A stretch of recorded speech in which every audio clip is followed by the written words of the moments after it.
السلام علیکم۔ یہ ایک ایسی ماں کی کہانی ہے جو کبھی چیختی نہیں، اس لیے کسی نے اسے سنا نہیں۔ اگر وہ روتی، اگر وہ شکایت کرتی، اگر وہ ٹوٹ کر بکھر جاتی تو شاید لوگ کہہ دیتے بیچاری، مگر وہ خاموش رہی، اور خاموش عورتیں اکثر تاریخ کا حصہ نہیں بنتی، قربانی بن جاتی ہیں۔ اس کا نام رفت تھا۔ رفت کی ماں مرنے سے پہلے اس کے ہاتھ میں ہاتھ دے کر بولی تھی، بیٹی، زندگی میں سب کچھ مل جائے تو بھی اولاد کے لیے خود کو پیچھے رکھ کر سوچنا۔ رفت نے یہ بات ایسے یاد رکھی جیسے کوئی مقدس حکم ہو۔ شادی کے بعد اس نے خود کو آئینے میں بہت کم دیکھنا شروع کر دیا۔ چوڑیاں سستی ہو گئیں، کپڑوں کے رنگ مدھم اور خواب خاموش۔ شوہر کاشف برا نہیں تھا، بس غیر حاضر تھا، باتوں میں، فیصلوں میں اور مشکل وقت میں۔ پہلا بچہ ہوا تو رفت نے اسے اپنے سینے سے ایسے لگایا جیسے خدا نے اس کی خالی گود بھر دی ہو۔ اس نے خود سے کہا، اب میں مکمل ہوں۔ یہ جھوٹ تھا، مگر ماں بننے والا ہر دل یہ جھوٹ کچھ دیر کے لیے سچ مان لیتے ہیں۔ وقت گزرتا گیا، بچے 2 سے 3 ہو گئے، گھر وہی رہا، تنگ سانس گھٹنے والا۔ اور رفت وہ دیواروں سے باتیں کرنے لگی۔ وہ راتوں کو چپ چاپ جاگتی اور بچوں کے سانسیں گنتی۔ اگر کوئی ذرا سا کھانس دیتا تو اس کا دل کانپ جاتا۔ وہ سوچتی، اگر مجھے کچھ ہو گیا تو ان کا کیا ہوگا؟ یہ وہ سوال تھا جس نے اسے کبھی بیمار نہیں ہونے دیا۔ ایک دن بڑی بیٹی سحر نے پوچھا، امی، آپ کبھی ہنستی کیوں نہیں؟ رفت مسکرا دی۔ ماں کا مسکرانا اکثر سچ نہیں ہوتا، فرض ہوتا ہے۔ اس نے کہا، ماں کو ہنسنے کی ضرورت نہیں بیٹا۔ سحر نے جواب دیا، پر امی، جب آپ نہیں ہنستی تو گھر اداس لگتا ہے۔ یہ جملہ رفت کے دل میں کسی کیل کی طرح گڑ گیا، مگر اس نے آنسو نہیں بہائے۔ وہ عورت تھی اور عورتیں اپنے درد کو اکثر نگل لیتی ہیں۔ کاشف نے ایک دن کہا، رفت، تم بدل گئی ہو۔ وہ ہنس دی، کہا، نہیں، میں بس ختم ہو رہی ہوں۔ مگر یہ جملہ صرف اس کے دل نے سنا۔ رفت کی زندگی میں کوئی دن خاص نہیں تھا، نہ سالگرہ، نہ خوشی کا لمحہ، صرف ایک ہی کیلنڈر تھا، بچوں کی فیس، دوائیاں اور راشن۔ ایک رات جب سب سو گئے، رفت نے آئینے میں خود کو دیکھا۔ آنکھوں میں وہ عورت نہیں تھی جو کبھی سپنے دیکھا کرتی تھی۔ اس نے آہستہ سے پوچھا، کیا میں اب وہی انسان ہوں یا صرف ماں ہوں؟ آئینہ خاموش رہا۔ اسی رات اس نے ایک فیصلہ کیا، کوئی بڑا فیصلہ نہیں، بس یہ کہ وہ مزید کسی سے کچھ نہیں مانگے گی، نہ محبت، نہ وقت، نہ احساس، کیونکہ اس عورت نے سب کچھ دے دیا تھا۔ اس کے پاس مانگنے کے لیے کچھ نہیں بچتا، لیکن اسے کیا معلوم تھا کہ زندگی اس سے ابھی بھی آخری امتحان لینے والی ہے، ایک ایسا امتحان جو ماں کے دل کو ٹکڑوں میں بانٹ دیتا ہے۔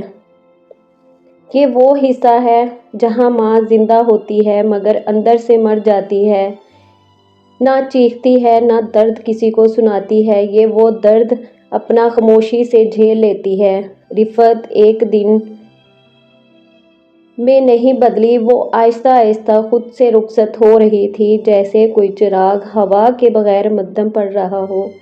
اب اسے کسی بات کی خوشی نہیں ہوتی تھی، نہ بچوں کی کامیابی، نہ تعریف پر، نہ کسی وعدے پر۔ وہ سب کچھ سنتی تھی مگر اندر کچھ بھی نہیں ہلچل ہوتی تھی۔ یہ وہ لمحہ تھا جہاں آنسو بھی سوکھ جاتے ہیں۔ وہ اب بچوں کو دیکھ کر یہ نہیں سوچتی تھی کہ یہ اس کی زندگی ہے۔ وہ سوچتی تھی، یہ اپنی زندگی جی لیں، بس اتنا ہی کافی ہے۔ یہ سوچ محبت نہیں تھی، یہ تھکن تھی۔ ایک دن سحر نے امی کا ہاتھ پکڑ کر کہا، امی، آپ پہلے جیسی نہیں رہی۔ رفت نے ہاتھ آہستہ سے چھڑا لیا۔ لوگ بدلتے نہیں، بس ختم ہو جاتے ہیں۔ یہ پہلا موقع تھا جب اس کی آواز میں خالی پن صاف سنائی دیا۔ وہ اب آئینے میں خود کو دیکھنے سے گھبراتی۔ اسے لگتا کہ اگر اس نے زیادہ غور سے دیکھا